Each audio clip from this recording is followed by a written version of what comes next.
أعوذ بالله من الشيطان الرجيم. بسم الله الرحمن الرحيم. فكيف إذا جمعناهم ليوم لا ريب فيه ووفيت كل نفس ما كسبت وهم لا يظلمون. قل اللهم مالك الملك تؤتي الملك من تشاء وتنزع الملك ممن تشاء وتعز من تشاء وتذل من تشاء بيدك الخير إنك على كل شيء قدير. تولج الليل في النهار وتولج النهار في الليل وتخرج الحي من الميت وتخرج الميت من الحي وترزق من تشاء بغير حساب. لا يتخذ المؤمنون الكافرين أولياء من دون المؤمنين ومن يفعل ذلك فليس من الله في شيء إلا أن تتقوا منهم تقاه ويحذركم الله نفسه وإلى الله المصير. قل إن تخفوا ما في صدوركم أو تبدوه يعلمه الله ويعلم ما في السماوات وما في الأرض والله على كل شيء قدير. يوم تجد كل نفس ما عملت من خير محضرا وما عملت من سوء تود لو أن بينها وبينه أمدا بعيدا ويحذركم الله نفسه والله رؤوف بالعباد. قل إن كنتم تحبون الله فاتبعوني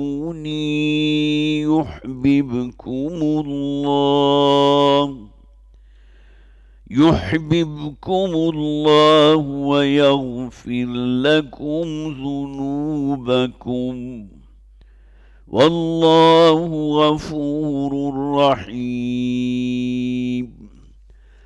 قل أطيعوا الله والرسول فإن تولوا فإن الله لا يحب الكافرين. صدق الله العظيم. رب اشرح لي صدري ويسر لي أمري واحلل عقدة من لساني يفقه قولي. اللهم ألهمنا رشدنا وأعذنا من شرور أنفسنا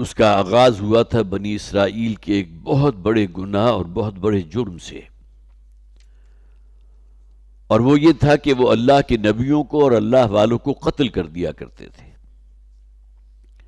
کوئی نفرت، دشمنی، عداوت، بغض، کینہ، یہ تمام چیزیں جمع کر دیں تو اس کی تکمیل ہوتی ہے کسی نفس انسانی کے قتل پر۔ قرآن حکیم میں یہ بھی فرمایا گیا کہ کوئی شخص اگر کسی دوسرے کو قتل کرتا ہے خطا سے،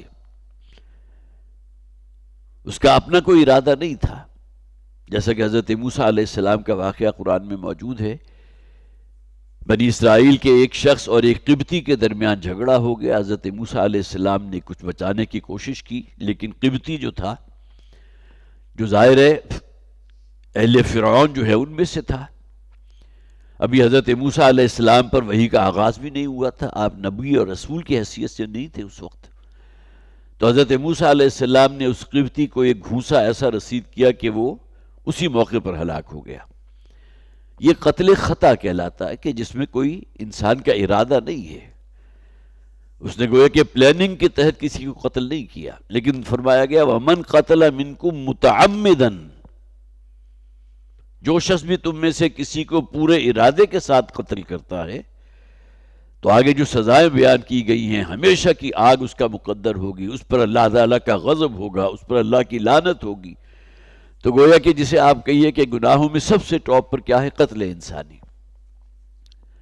اگرچہ شرک کو آپ اس سے بھی اوپر لے جائیں گے، اس لیے کہ کسی کو اللہ کا ساجی یا شریک قرار دے دینا، اس سے بڑا گناہ تو کوئی نہیں، جس کے بارے میں قرآن میں فرمایا گیا ان اللہ لا یغفر ان یشرک بہ ویغفر ما دون ذلک لمن یشاء، اللہ تعالیٰ اس کو تو ہرگز معاف نہیں کرے گا اس کے ساتھ شرک کیا جائے۔ ہاں کوئی شخص جو ہے وہ شرک سے توبہ کر لے تو اس کے لیے معافی ہے۔ تو بنی اسرائیل کا وہ جرم اس کا ذکر کیا گیا، ان الذین یکفرون بآیات اللہ ویقتلون النبیین بغیر حق ویقتلون الذین یأمرون بالقسط من الناس، وہ لوگ کہ جو اللہ کی آیات کا کفر کرتے ہیں اور نبیوں کو ناحق قتل کرتے ہیں اور قتل کرتے ہیں ان لوگوں کو جو دوسروں کو عدل و انصاف کی تلقین کرنے والے ہیں، جو حق کے علمبردار ہیں۔ فبشرہم بعذاب علیم، اے نبی صلی اللہ علیہ وسلم انہیں خوشخبری اور بشارت دے دیجئے بہت دردناک عذاب کی۔ اولئک الذین حبطت اعمالہم فی الدنیا والآخرہ، ان لوگوں کے تمام اعمال جو نیکیاں انہوں نے کی ہوں گی سب کے سب اکارت قرار دے دی جائیں گی، اس دنیا میں بھی اور آخرت میں بھی۔ وما لہم من ناصرین، اور ان کا کوئی مددگار نہیں ہوگا۔ تیسرے رکوع کا آغاز ہوا تھا اس آیت سے، جس کے اندر جیسا کہ میں نے عرض کیا تھا کہ بنی اسرائیل کا تاریخ میں جو بھی ان کے بڑے بڑے فسق اور فجور کا ذکر آتا ہے اس میں بہت بڑا گناہ یہ بھی تھا۔ پھر چونکہ مدینہ میں کچھ لوگ آباد تھے جو یہودی تھے، یہودیوں کے 3 قبائل موجود تھے، ان کے ہاں اگر کوئی جھگڑا یا نزاع ہو جاتا تھا تو اولاً تو وہ کوشش کرتے تھے کہ اپنے علماء یہود سے اس کو ریزالو کروا لیں، اگر وہاں تسلی نہیں ہوتی تھی تو پھر حضور کی خدمت میں پیش ہوتے تھے۔ یہی معاملہ ہے کہ جو اگلی آیات ہم نے پڑھی تھی اس کے پس منظر میں تھا کہ ایک یہودی مرد اور عورت سے وہ گناہ سرزد ہو گیا جس کی سزا رجم ہے، وہ دونوں شادی شدہ تھے، زنا کے مرتکب ہوئے۔ تو وہاں جو لوگ تھے انہوں نے اپنے طور پر طے کیا کہ بجائے اپنے علماء کے پاس جانے کے ہم چلتے ہیں محمد صلی اللہ علیہ وسلم سے، اس کے بارے میں فیصلہ لے لیتے ہیں۔ تو حضور نے ان سے سوال کیا کہ تمہاری شریعت میں اس جرم کے مرتکب ہونے والی کی سزا کیا ہے؟ تو انہوں نے یہ کہا کہ ہماری شریعت میں یہ سزا ہے کہ اس شخص کو، وہ مرد ہو یا عورت، اس کا سر بھی موڑ دیا جاتا ہے اور اس کی بھویں جو ہیں اس کو بھی شیو آف کر دیا جاتا ہے، اور اس کے بعد چہرہ سیاہ کر کے پوری بستی کا چکر لگایا جاتا ہے۔ یہ سزا ہے جو اس کو دی جاتی ہے۔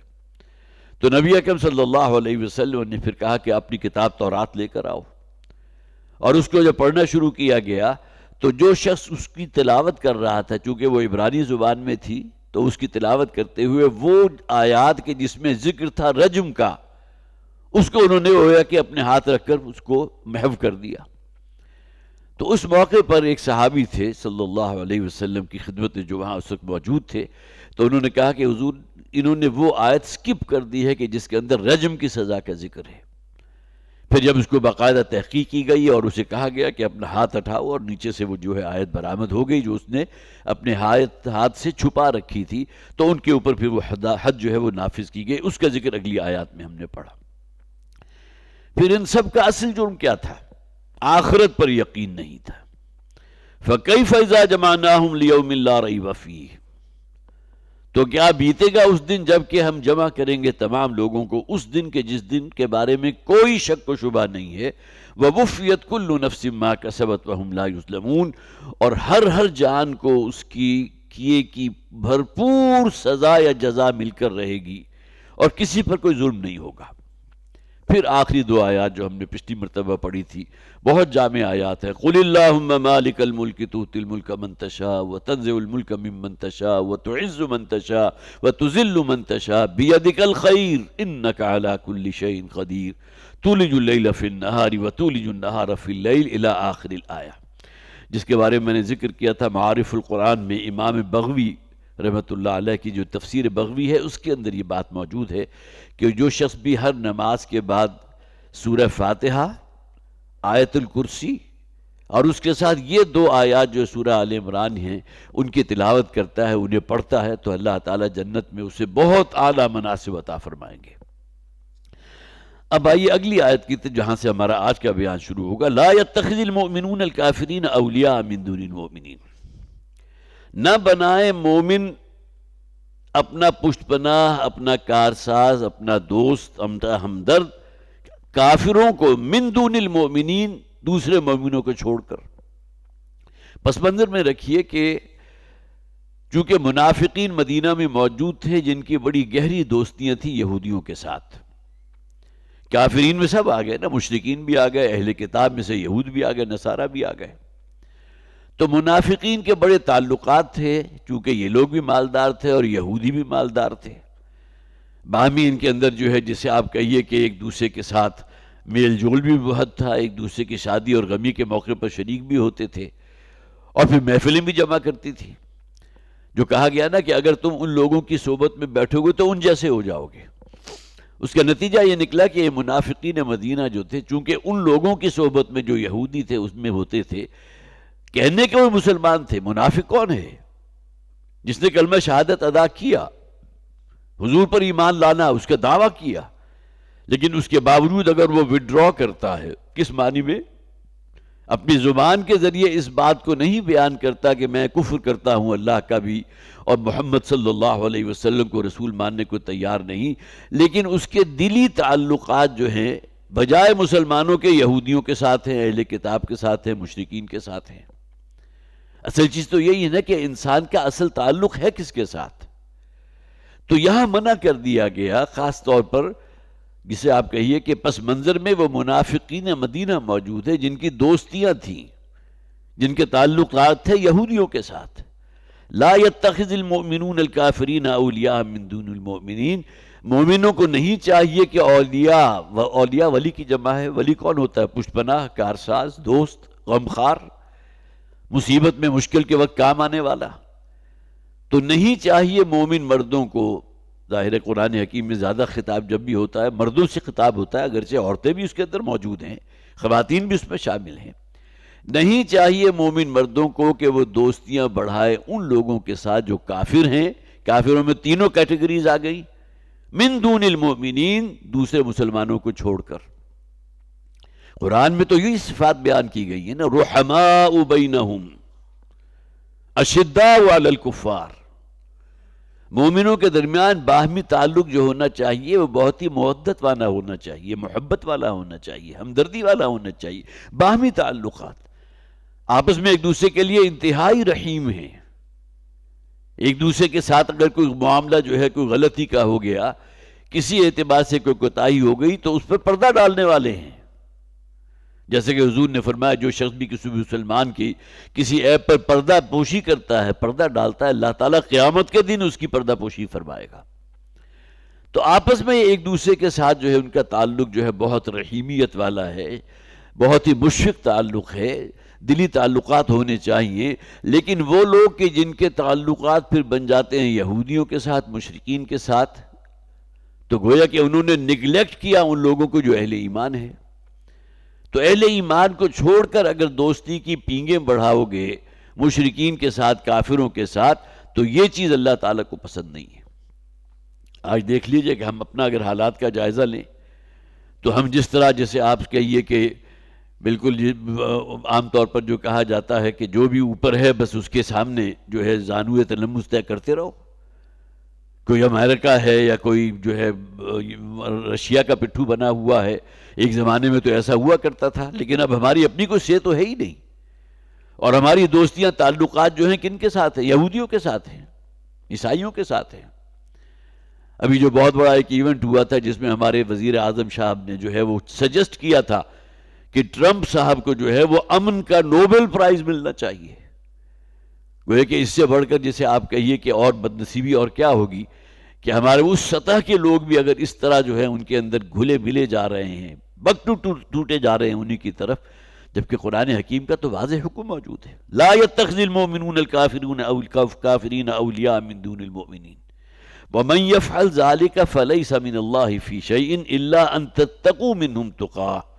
اور جو شخص بھی یہ کام کرے گا کہ اس کے دلی تعلقات ہوں گے یہودیوں کے ساتھ، عیسائیوں کے ساتھ، مشرکین کے ساتھ، کافروں کے ساتھ، جو شخص بھی اس کا مرتکب ہوگا فَلَيْسَ مِنَ اللَّهِ فِي شَيْءٍ إِلَّا أَن تَتَّقُوا مِنْهُ تُقَاةً، تو اس میں کوئی اور ایگزمپشن نہیں ہے سوائے اس کے کہ ان لوگوں کے کسی ضرر سے یا کسی تکلیف سے بچنے کے لیے اگر تم ان کے قریب ہوتے تو اللہ تعالیٰ اس کی اجازت دیتا ہے۔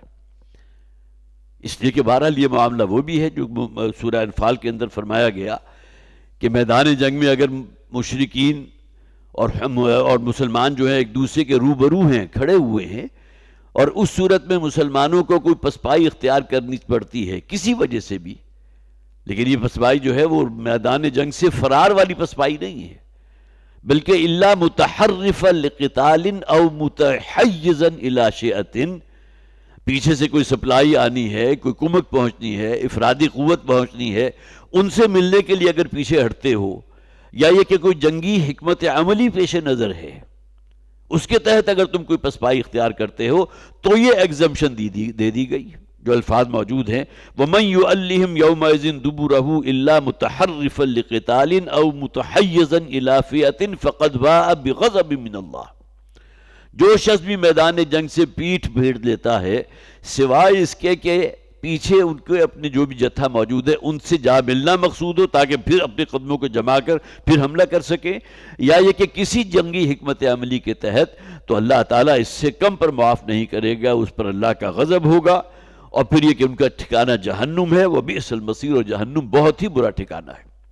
تو وہاں بھی وہ ایگزمپشن دے دی گئی، میدان جنگ سے آپ کسی درجے میں پسپائی اختیار کرتے ہیں لیکن جان بچانے کے لیے نہیں، راہ فرار اختیار کرتے ہیں اپنی جان کی حفاظت میں نہیں، بلکہ حکمت عملی کے تحت تو اجازت دے دی گئی۔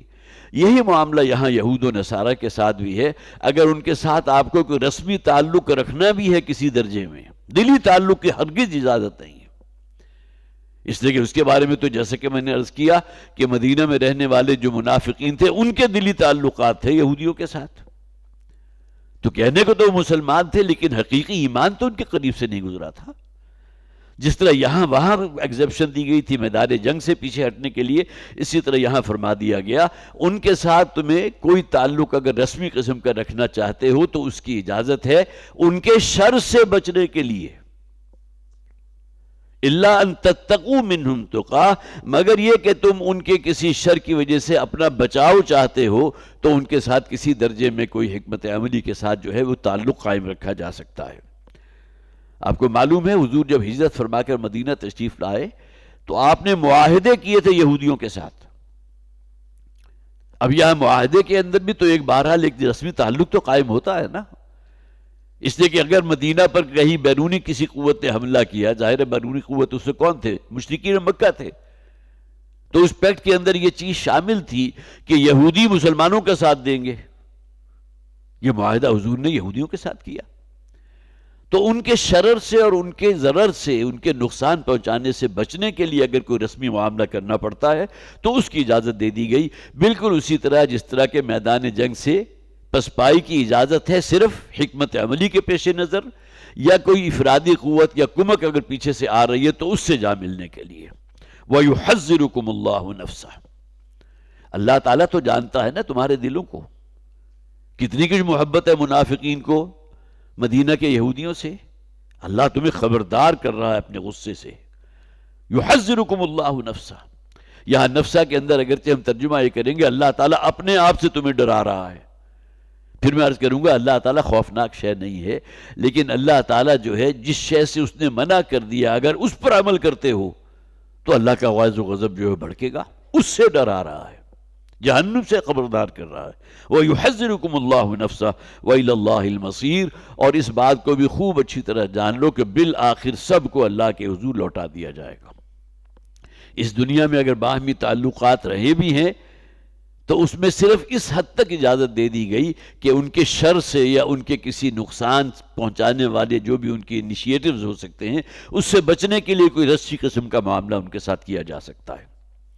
وَإِن تُخْفُوا مَا فِي صُدُورِكُمْ أَوْ تُبْدُوهُ يَعْلَمُهُ اللَّهُ، اور اگر تم چھپاتے ہو اپنے سینوں میں چھپانے والی کون سی چیزیں ہیں؟ راز ہوتے ہیں، پھر وسوسے انسان کے ذہن میں آتے ہیں، اس کے دل میں مختلف قسم کے شکوک و شبہات پیدا ہو جاتے ہیں، کوئی شے بھی اگر ہے تو تم اللہ سے نہیں چھپا سکتے۔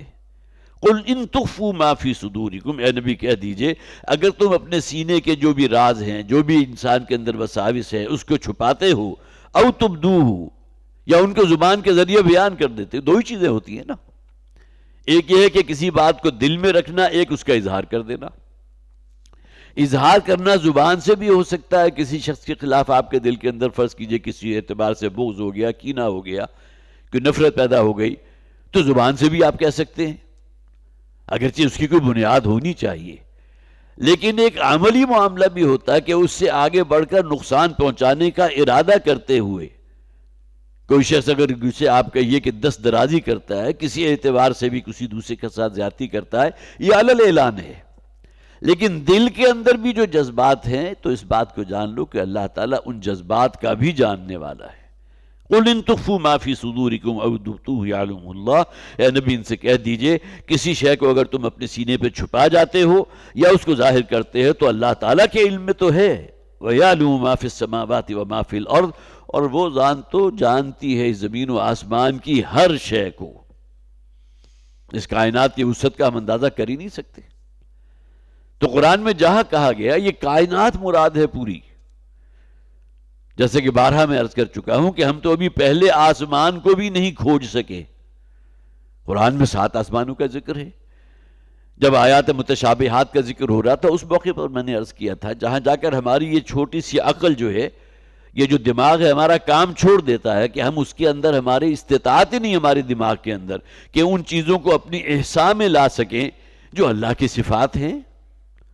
اللہ قدیر ہے، کتنا قدیر ہے ہم اندازہ ہی نہیں کر سکتے، فعال لما یرید ہے، اللہ باخبر ہے، جیسے کہ سورہ تغابن میں فرمایا یعلم ما فی السماوات وما فی الارض، وہی الفاظ جو یہاں آئے، وہ جانتا ہے ہر شے کو جو زمین و آسمان میں ہے۔ وَيَعْلَمُ مَا تُسِرُّونَ وَمَا تُعْلِنُونَ، وہی بات جو سورہ تغابن میں کہی گئی یہاں آ گئی، وہ جانتا ہے ان باتوں کو، ان رازوں کو، ان وسوسوں کو جو تمہارے سینوں میں ہے اور تمہارے ان اعمال کو جو علی اعلان تم لوگوں کے سامنے کرتے ہو۔ وَهُوَ عَلِيمٌ بِذَاتِ الصُّدُورِ، اور جو تمہارے سینے کے راز ہیں وہ رب تو اس سے بھی واقف ہے۔ اس میں بھی خاص طور پر اس بات کو نوٹ کیجئے کہ کچھ چیزیں ہوتی ہیں جو ہماری شعور کی سطح پر ہیں، زبان پر نہیں آئیں، کچھ چیزیں ایسی ہوتی ہیں جو لا شعور میں دبی ہوتی ہیں، سب کانشس مائنڈ جو ہے، جس کے بارے میں شاید انسان کو خود بھی احساس نہیں ہوتا، اس لیے کہ انہیں شعور کی سطح پر آتے ہوئے کچھ وقت لگتا ہے، وہ تحت الشعور میں ہے۔ اللہ تعالیٰ ان کا بھی جاننے والا ہے، اس لیے کہ سورہ تغابن میں فرمایا گیا نا یعلم ما تسرون وما تعلنون، تو جو شے تم چھپاتے ہو اسے بھی اللہ جانتا ہے، جو علی اعلان کرتے ہیں ان کو جانتا ہے۔ وہاں وہ اعمال بھی آ گئے جو لوگوں کی نگاہوں کے سامنے نہیں ہیں لیکن تمہارے رب کو تو معلوم ہے نا۔ اسی طرح وہ جذبات ہیں، وہ نیتیں ہیں، انما الاعمال بالنیات، تمام اعمال کا دار و مدار تو نیتوں پر ہے، اور اللہ تعالیٰ ہے نیتوں کا جاننے والا۔ تو جو راز ہیں، جو وساوس ہیں، ان تمام چیزوں کا احاطہ کر دیا گیا۔ وَيَعْلَمُ مَا فِي السَّمَاوَاتِ وَمَا فِي الْأَرْضِ، زمین و آسمان کی ہر شے کو جانتا ہے، اس کا علم ہے۔ وَاللَّهُ عَلَىٰ كُلِّ شَيْءٍ قَدِيرٌ، اور اللہ تعالیٰ ہر شے کی قدرت رکھتا ہے۔ یوم تجد کل نفس ما عملت من خیر محضرہ، جس دن کے ہر شخص یا ہر جان موجود پائے گی اپنے اس عمل کو جو اس نے خیر کا کیا تھا، محضراً، اپنے بالکل سامنے۔ اب یہاں اعمال نامے کا وہ تصور واضح ہوتا ہے کہ جس میں انسان کی زندگی کی تمام ڈیٹیلز موجود ہوں گی۔ وَمَنْ يَعْمَلْ مِثْقَالَ ذَرَّةٍ خَيْرًا يَرَهُ، یرا کسے کہتے ہیں؟ دیکھنے کو۔ تو جو شخص بھی ذرے کے ہم وزن کوئی خیر کماتا ہے، ذرے کے ہم وزن کسی برائی کا اکتساب کرتا ہے، یرہ، وہ اس کو دیکھ لے گا۔ اب دیکھنے سے مراد ہمارا ذہن، محدود ذہن تو یہی سمجھتا ہے نا کہ جیسے کوئی اسکرین ہے، اس کو ڈسپلے جسے ہم کہتے ہیں، وہ سامنے آ گئی آپ کی بات، خواہ آپ نے لوگوں کے سامنے کیا یا بالکل تنہائی میں کچھ کام کیے، وہ بھی اللہ نے گویا کہ آپ کے ریکارڈ رکھا ہوا، کرامن کاتبین موجود ہیں جو ہر آن جو ہے، ما یلفظ من قول الا لدیہ رقیب عتید، کوئی ایک لفظ بھی انسان کے زبان سے نکلتا ہے تو بہت ہی مستعد اور بہت ہی، جسے آپ کہیے کہ پوری طرح ویجیلنٹ قسم کے ہمارے فرشتے موجود ہیں جو اس کو نوٹ کر لیتے ہیں۔ کرامن کاتبین، یہ کرام کاتبین ہیں، یعلمون ما تفعلون، جو کچھ تم کرتے ہو اس کا علم رکھتے ہیں، اس کو نوٹ کر لیتے ہیں۔ تو یہاں محضرہ کے لفظ کو نوٹ کیجئے، اسی بارے میں فرمایا گیا نا وَوُضِعَ الْكِتَابُ فَتَرَى الْمُجْرِمِينَ مُشْفِقِينَ مِمَّا فِيهِ، اس دن تمہارا اعمال نامہ نصب کر دیا جائے گا، ڈسپلے کر دیا جائے گا، پوری زندگی۔ آج ہمارے لیے ان باتوں کو سمجھنا بڑا آسان ہے، اس لیے کہ چھوٹی سی چپ ہوتی ہے، میموری کارڈ ہوتا ہے، اس میں کیا کچھ موجود نہیں ہوتا، کتنے گیگا بائٹ، ٹیرا بائٹ جو ہے وہ ڈیٹا چھوٹی سی ڈسک کے اندر آ جاتا ہے۔ تو اللہ تعالیٰ علی کل شیء قدیر ہے، کیا اس کے لیے کوئی مشکل کام ہے کہ انسان کی زندگی کی ایک ایک ڈیٹیل، ایک ایک ذرے کے ہم وزن جو اس کا عمل ہے اس کو محفوظ کر لے؟ تو جو شخص بھی یوم تجد کل نفس ما عملت من خیر محضرہ، تم پائے گی ہر جان اس دن اس کے اس عمل کو جو اس نے کوئی خیر کا، نیکی کا کام کیا ہے، محضرہ، اپنے سامنے حاضر موجود۔ وما عملت من سوء، اور جو کچھ اس نے کوئی برائی کا کام کیا ہوگا، گناہ کا، معصیت کا ارتکاب کیا ہوگا، خواہ وہ ذرے کے ہم وزن کیوں نہ ہو، اس دن اعمال نامے میں موجود پائے گا۔ وَوَجَدُوا مَا عَمِلُوا حَاضِرًا، جو کچھ بھی انہوں نے کیا ہوگا اس دن اپنے سامنے، وہاں بھی حاضرہ کے الفاظ آئے سورہ کہف کے اندر، یہاں محضرہ کے الفاظ آئے، دونوں کا مادہ ایک ہی ہے۔ کوئی شے سامنے لگا دی جائے، نصب کر دی جائے، سامنے پیش کر دی جائے، ڈسپلے کر دیا جائے۔ تود لو ان بینہا و بینہ امدا بعیدا، اب یہاں ان مجرموں کا نقشہ کھینچا گیا۔ اس دن تو چاہے گا ہر شخص یہ کہ کاش کہ اس میں اور اس کے درمیان، اب حکت ضمیر کس طرف جا رہی، امدا بعیدا، بہت دور کا فاصلہ ہو جائے، اس لیے کہ یہاں جو ڈسپلے ہو رہا ہے وہ ہر شخص کے علم میں آ رہا ہے، ہر شخص کے سامنے موجود ہے۔ تو وہ گناہ جو انسان نے کہیں تنہائی میں کیے ہیں، چھپ کر کیے ہیں، جس کے بارے میں وہ نہیں چاہتا کہ اس دنیا میں کسی دوسرے کو خبر ہو، اس دن سب لوگوں کے سامنے بالکل واشگاف ہو جائیں گے۔ تو وہ یہ چاہے گا اس کے اور اس کے اعمال نامے کے درمیان جو ہے بہت دور کا فاصلہ پیدا ہو جائے، کاش کہ اسے یہاں سے کہیں دور کھینچ لیا جائے، اس لیے کہ اعمال نامے کی روشنی کے اندر تو اب اس کا ٹھکانہ جہنم بننے والی ہے، کوئی طاقت اسے نہیں روک سکتی۔ تو یہاں دونوں اعتبارات سے کہ بینہ و بینہ امدا، بینہا و بینہ امدا بعیدا، کہ اس کے اور اس کے درمیان ایک جہنم بھی مراد لی جا سکتی ہے، کہ جہنم کے بھی تو شعلے لپکتے ہوئے سے نظر آ رہے ہیں نا، جسے قرآن میں کہا گیا جہنم کا چنگھاڑ وہ سنیں گے، اور وہ چنگھاڑ ایسی ہوگی کہ جو کانوں کے پردوں کو پھاڑ دینے والی ہوگی، اور وہ گویا کہ اپنی طرف بلائے گی، جس طرح بہت بڑا کوئی مانسٹر ہوتا ہے اور وہ کسی کو ہڑپ کرنے کے لیے، نگلنے کے لیے تیار ہے، اب جس طرح وہ اس کو دیکھ رہا ہے گھور کے، اور گویا کہ اسی کے زیر اثر اب وہ اپنا منہ کھولے گا اور پورا کا پورا جو ہے وہ ہڑپ کر لے گا۔ اس قسم کا نقشہ جنت کے جہنم کا بھی کھینچا گیا، کہ جس میں کہا گیا کہ جہنم انہیں اس دن تاک میں بیٹھی ہوگی، دیکھ رہی ہوگی، گھات لگا کے بیٹھی ہوگی۔ تو تود لو ان بینہا و بینہ امدا بعیدا، اس دن تو آرزو کرے گا ہر شخص یہ کہ کاش کہ اس کے اور جہنم کے مابین، یا کاش کہ اس کے اور اس کے اس برے اعمال نامے کے مابین بہت دور کی مسافت ہو جائے۔ وَيُحَذِّرُكُمُ اللَّهُ نَفْسَهُ، یہاں پھر دوبارہ ریپیٹ کیا گیا، اور اللہ تعالیٰ تمہیں ڈراتا ہے اپنے آپ سے۔ ایک سوال پیدا ہوتا ہے کہ اللہ تعالیٰ تو رحمان ہے، رحیم ہے، قرآن میں کتنے مقامات پر اللہ تعالیٰ کی صفت رحمانیت اور رحیمیت کا ذکر کیا گیا، اور اس کے اندر معاملہ تو پھر رحم والا ہے نا، نرمی والا معاملہ ہے۔ لیکن یہ کہ قرآن میں اس کے بالکل برعکس بھی تو صورتحال واضح کی گئی۔ واللہ شدید ذو انتقام، اللہ تعالیٰ انتقام لینے میں بہت سخت ہے، شدید العقاب، سزا دینے میں بہت سخت ہے۔ اور عام طور پر شیطان یہ پٹی پڑھاتا ہے، محدود زندگی کی سزا لامحدود کیوں ہوگی، اور اس کے لیے دلیل عام طور پر یہ دی جاتی ہے، اور بات سمجھ میں آتی ہے کہ اگر کسی شخص کو پہلے سے بتا دیا جائے کہ اگر تم نے یہ کیا تو تمہارے جسم کا ایک ایک عضو میں الگ کر دوں گا، اس کے باوجود اگر کوئی شخص اس جرم کا ارتکاب کرتا ہے تو گویا کہ جسٹیفائیڈ ہے یا نہیں۔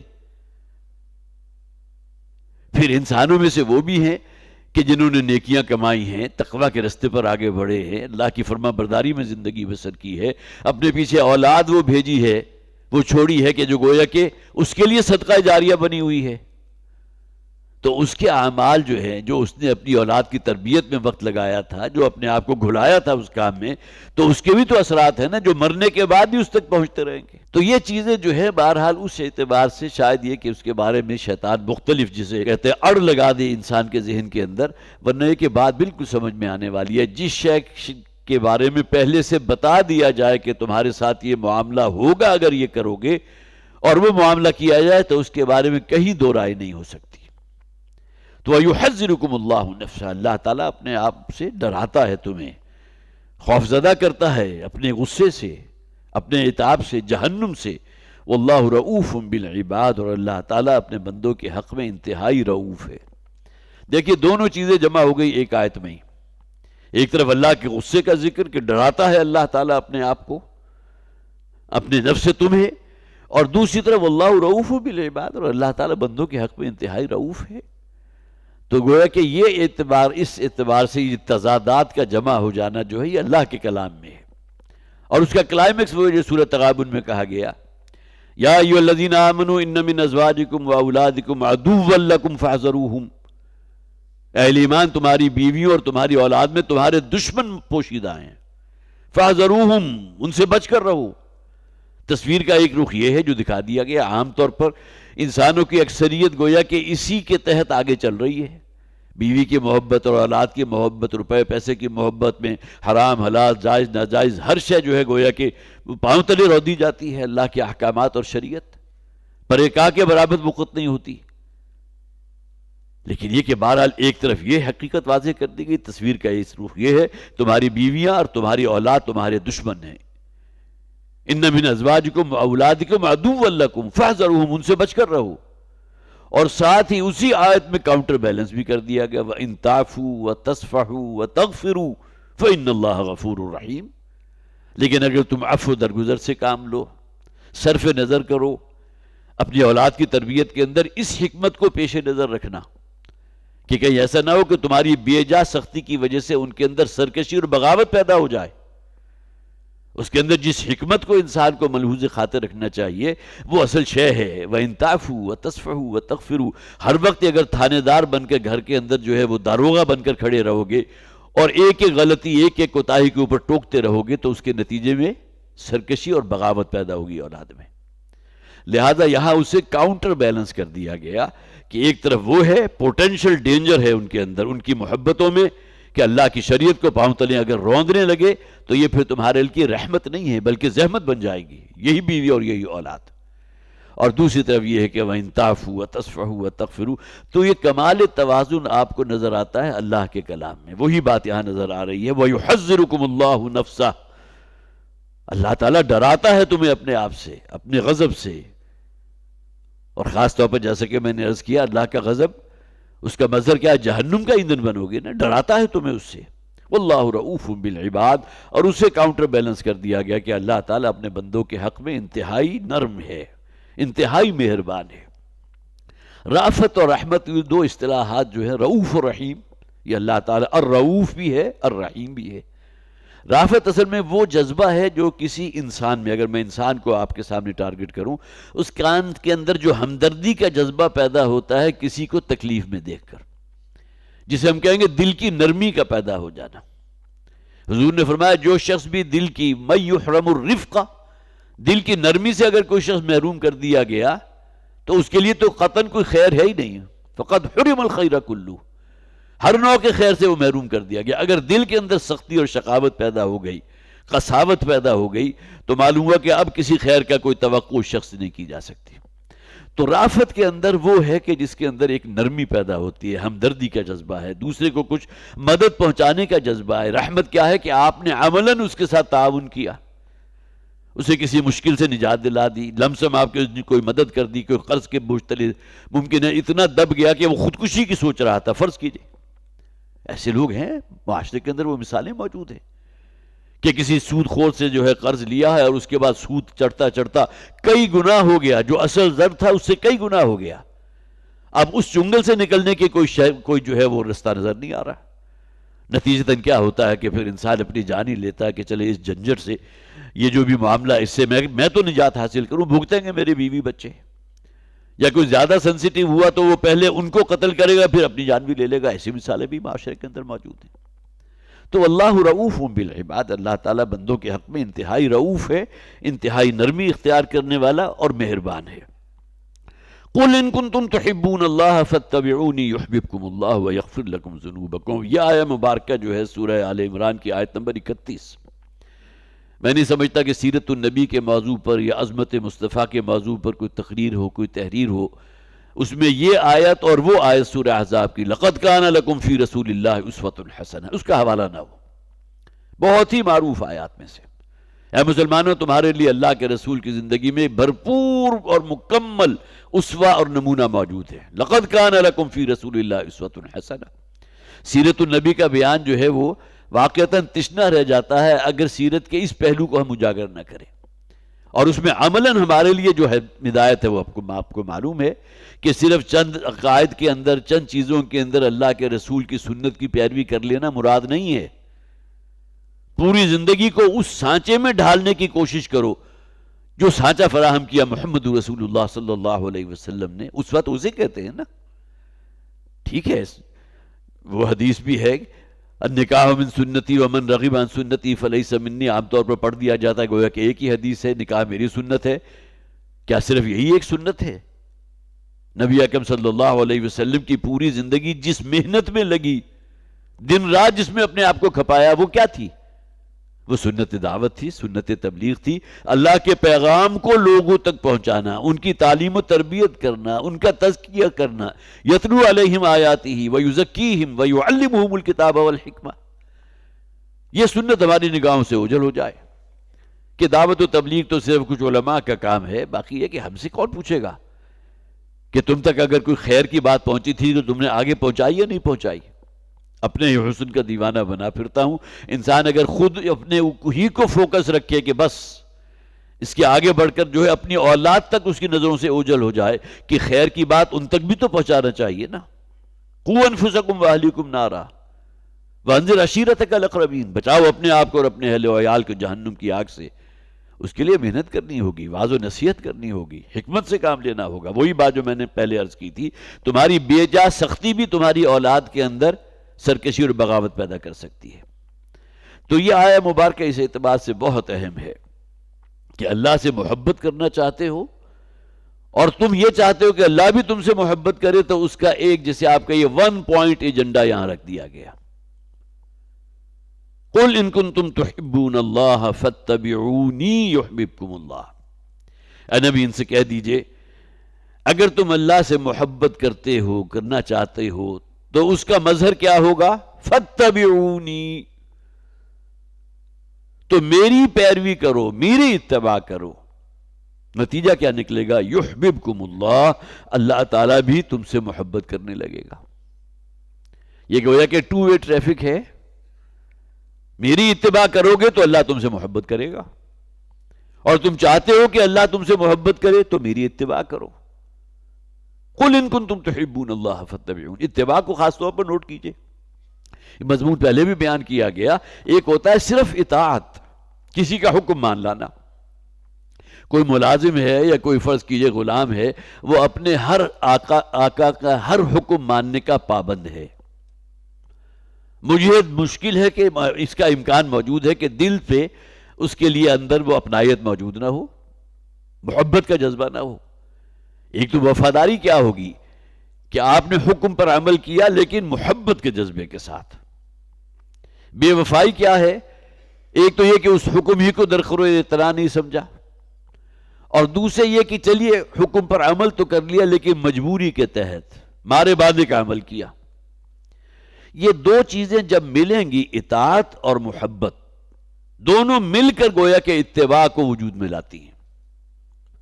نبی اکرم صلی اللہ علیہ وسلم کی اتباع کا صرف اطاعت والا پہلو تو مدینہ کا ہر منافق جو ہے اپنے لیے لازم سمجھتا تھا، اس لیے کہ اس نے کہا میں محمد کو مانتا ہوں صلی اللہ علیہ وسلم کہ اللہ کے رسول ہیں، لیکن آیا ان کے دلوں میں محبت بھی موجود تھی یا نہیں تھی؟ دن میں تو ممکن ہے نفرت ہو، کینہ ہو، بلکہ دل جو ہے انہیں کوس رہا ہو کہ وہ کون سا وقت تھا کہ جبکہ میں نے کلمہ شہادت ادا کر کے خام خواہ اپنے آپ کو جان جوکھوں میں ڈال دی۔ اس لیے کہ کوئی سال ایسا نہیں ہے جس میں حضور صلی اللہ علیہ وسلم لوگوں کو دعوت نہیں دے رہے، نکلو جہاد کے لیے، قتال کے لیے۔ تو کہیں عافیت اس میں تھی نا کہ ہم ایمان ہی نہ لاتے، بہت سے لوگوں کے دلوں میں یہ خیال آیا ہوتا، اور اس کا ایک عملی نتیجہ سامنے بھی آ گیا۔ غزوہ تبوک کے موقع پر جبکہ حضور نے حکم دیا تھا کہ مدینہ کے ہر وہ شخص کو جو جا سکتا ہے، جو بیمار نہیں ہے، بوڑھا نہیں ہے، مرد نکل گئے، عورتیں نکل گئیں، باقی تمام لوگوں کے لیے حکم تھا کہ انہیں نکلنا ہے جہاد کے لیے، قتال کے لیے۔ ٹکراؤ تھا سلطنت روما سے، تو اس موقع پر منافقین میں سے اکثریت کیا تقریباً سب کے سب جو ہے انہوں نے جھوٹی قسمیں کھانی شروع کر دی، معذرت کی، ہیلے بہانے۔ نبی اکرم صلی اللہ علیہ وسلم نے سورہ توبہ کے اندر تفصیل سے ذکر موجود ہے، معذرت پیش کر رہے ہیں، قسمیں کھا رہے ہیں، میری یہ مجبوری ہے، میں نہیں جانتا، میں نہیں جا سکتا، میری تو بوڑھی والدہ ہے، ان کو کون دیکھے گا۔ اصل میں کیا تھا کہ مدینہ میں باغات تھے، اور اس وقت یہاں سے اگر نکل گئے تو کھجور کا پھل جو ہے وہ بالکل پکنے کو تیار تھا، اتارے گا کون؟ اندر دھڑکے جو لگے ہوئے تھے وہ تو اس نوعیت کے تھے۔ لیکن یہ کہ محبت کا جو تقاضا ہونا چاہیے کہ پھر یہ اللہ کے رسول اگر مانا ہے تو پھر ان کا ہر قول، ان کا ہر حکم جو ہے سر آنکھوں پر ہی نہیں بلکہ دل کی محبت کے ساتھ۔ تو یہ دو چیزیں اگر جمع ہوں تو اتباع بنتا ہے۔ ایک اتباع ہے صرف چند باتوں کے اندر نبی اکرم صلی اللہ علیہ وسلم کی پیروی کر لینا، یہ بھی ٹھیک ہے، یہ بھی گویا کہ باعث ثواب ہے۔ اگر کوئی شخص جو ہے کھڑے ہو کر پانی پینے لگا، اچانک اسے خیال آیا نبی اکرم صلی اللہ علیہ وسلم کا حکم میں بیٹھ کر پینا چاہیے، تو وہ کرسی پر بیٹھ گیا۔ اسی طرح بہت سی اور سنتیں ہیں جس کا آپ اہتمام کر سکتے ہیں، بڑے بڑے فضائل ہیں ان سنتوں کے۔ جو شخص بھی مسجد میں داخل ہو پہلے دایاں پاؤں اندر رکھے اور اس موقع پر وہ دعا کرے اللہم افتح لی ابواب رحمتک، یہ بھی گویا کہ آپ نے ایک سنت پر عمل کر لیا۔ یہ سنتیں اپنی جگہ بہت اہم ہیں، یہ فضائل کے درجے میں بہت اہم سنتیں ہیں، لیکن اصل سنت جیسا کہ میں نے عرض کیا تھا، نبی اکرم صلی اللہ علیہ وسلم نے اس قرآن کے پیغام کو پہنچایا ان لوگوں تک۔ یہ نہیں ہے کہ ان کی زبان کو عبرانی تھی یا کسی اور زبان کے جو ہے وہ مدر لینگویج تھی، عربی زبان تھی، لیکن اس کے باوجود یہ ہے کہ ان کی تعلیم، ان کا تزکیہ، ان کی تربیت، یہ تمام اہتمام کیا حضور صلی اللہ علیہ وسلم نے، اور کس مقصد کے لیے؟ لِتَكُونَ كَلِمَةُ اللَّهِ الْعُلْيَا، تاکہ اللہ کا کلمہ سب سے سربلند ہو جائے۔ یہ بھی تو حضور کا مشن تھا نا جو دے کر بھیجے گئے۔ اِنَّا سَنُلْقِي عَلَيْكَ قَوْلًا ثَقِيلًا، اے نبی صلی اللہ علیہ وسلم، ہم نے آپ کے کانوں پر بڑا بھاری بوجھ ڈالا ہے، اور وہ بوجھ جو ہے صرف بات کا پہنچا دینا نہیں ہے، بلکہ یہ کہ ان خطوط کے اوپر ایک اجتماعیت کو قائم کرنا اور اسلام کے کلمے کو غالب کرنا، یہ آپ کا مقصد تھا۔ تو قل ان کنتم تحبون اللہ فاتبعونی یحببکم اللہ، تو اے نبی ان سے کہہ دیجئے اگر تم اللہ سے محبت رکھتے ہو، اس کے دعوے دار ہو، تو پھر میرا اتباع کرو، یحببکم اللہ، اللہ تعالیٰ بھی تم سے محبت کرے گا، ویغفر لکم ذنوبکم۔ کوئی انسان ایسا نہیں جس سے خطا اور لغزش کا اور کوتاہی کا ارتکاب نہ ہو جاتا ہے۔ الانسان مرکب من الخطاء والنسیان، اپنا ہدف سیدھا رکھو. کچھ خطائیں اور کچھ لغزشیں اگر ہو جاتی ہیں، صدق دل سے اللہ کے حضور توبہ کرو، اللہ معاف فرمائے گا. یغفر لکم ذنوبکم، اللہ تعالیٰ تمہارے گناہوں کو. اب یہاں گویا کہ وہ بڑا گناہ جو ہے وہ شرک ہے یا وہ جو اکبر الکبائر گناہ ہیں ان کا ذکر نہیں ہے، لیکن یہ کہ جو کوتاہیاں لغزشیں جو سرزد ہو جاتی ہیں اللہ تعالیٰ اس کا معاف فرمانے والا ہے. واللہ غفور الرحیم، اور اللہ تعالیٰ انتہائی غفور ہے، مغفرت فرمانے والا، گناہوں کو معاف فرمانے والا اور کمال رحمت والا. اب آگے فرمایا قل اطیعوا اللہ والرسول. نبی کہہ دیجئے، اب کہنے والے کون ہیں؟ خود محمد صلی اللہ علیہ وسلم. کلام کس کا ہے؟ اللہ کا کلام ہے. حضور کی زبان سے کہلوایا جا رہا ہے اطیعوا اللہ والرسول. خود رسول ہیں نا، اطاعت کرو اللہ کی اور رسول کی. یہاں تو یہ فرما دیا فاتبعونی، متکلم کا صیغہ ہے، میرا اتباع کرو. اور یہاں فرمایا گیا اطاعت کرو اللہ کی اور رسول کی. ایک اور جگہ فرمایا اطیعوا اللہ واطیعوا الرسول، اطاعت کرو اللہ کی، اور پھر دوبارہ ریپیٹ کیا واطیعوا الرسول، اور اطاعت کرو رسول کی. منافقین مدینہ پر سب سے بھاری کام جو تھا وہ رسول کی اطاعت تھا. اللہ کی اطاعت تو اللہ کا حکم ہے، اس کے بارے میں تو بلا چون و چرا اس کو مان لینا، اس پر عمل کرنا، عمل پیرا ہونا. اس سے تو گویا کہ اگر کوئی شخص گریزاں ہے تو اس کے معنی کیا ہے کہ ایمان موجود ہی نہیں سرے سے، وہ تو گویا کہ حکم کی نافرمانی کر رہا ہے. لیکن دل کی محبت کے ساتھ اس حکم پر عمل پیرا ہونا، یہ جو مومنین صادقین ہیں ان کا شیوا تھا، دل کے اندر وہ محبت موجود ہو. تو اطیعوا اللہ والرسول، اطاعت کرو اللہ کی اور رسول کی. تو منافقین پر جو سب سے بھاری کام تھا وہ رسول کی اطاعت تھی. اس لیے کہ بہرحال رسول ایک بشر ہے نا. قرآن حکیم میں کتنے مقامات پر حضور کی بشریت کو نمایاں کیا. قل انما انا بشر مثلکم، اے نبی کہہ دیجئے کہ میں تم جیسا انسان ہوں. اور اسی طرح یہ فرمایا گیا حل کنت الا بشرا رسولا، میں سوائے ایک بشر کے ہاں رسول ہوں، اللہ نے مجھے منتخب کر لیا ہے. گویا کہ وہ پیغام ربانی کو لوگوں تک پہنچانے کے لیے، پیغامات کو اللہ کے لوگوں تک پہنچانے کے لیے اللہ نے مجھے انتخاب کر لیا. تو یہ دونوں اطاعتیں، اطیعوا اللہ والرسول، اطاعت کرو اللہ کی اور رسول کی. فَإِن تَوَلَّوْا، لیکن اگر تم نے روگردانی کی، اعراض کیا، جسے آپ کہیے کہ اس اطاعت میں اس پر حکم نہیں، اس پر جو عمل نہیں کیا، فَإِنَّ اللَّهَ لَا يُحِبُّ الْكَافِرِينَ، تو اللہ تعالیٰ جو ہے وہ کافروں کو تو کبھی محبوب نہیں رکھتا. یہ صرف یہ نہیں ہے کہ محبوب نہیں رکھتا تو محبوب سے ذرا تھوڑا سا جسے آپ کہیے کہ نیچے کا درجہ کچھ نہ کچھ ان کو رعایت مل جائے گی، نہیں، بلکہ انتہائی جسے آپ کہیے اللہ تعالیٰ کی ان تمام صفات کو جمع کر لیجئے جو مشرکوں اور کافروں کے لیے، اور وہی بہرحال منافقین کے لیے بھی قرآن میں فرمایا گیا ان المنافقین فی الدرک الاسفل من النار، منافقین جو ہیں وہ جہنم کے سب سے نچلے طبقے میں ہوں گے. تو اللہ تعالیٰ پھر ظاہر ہے کہ ایسے کافروں کے ساتھ کوئی محبت کا معاملہ نہیں کرتا. بس یہیں تک ہم آج اس کو مکمل کرتے ہیں، اس لیے کہ اب آگے سے جو آیات شروع ہو رہی ہیں اس میں جو سن 9 ہجری میں ایک نجران سے عیسائیوں کا وفد آیا تھا، اس کے بارے میں جو آیات ہے پس منظر میں وہ پورا واقعہ اس پر انشاءاللہ اگلی مرتبہ بیان ہوگا. اللہ تعالی ہمیں قرآن حکیم کو سمجھنے کی اور اس پر عمل کرنے کی توفیق عطا فرمائے. بارک اللہ لی ولکم فی القرآن العظیم ونفعنی وإیاکم بالآیات والذکر الحکیم.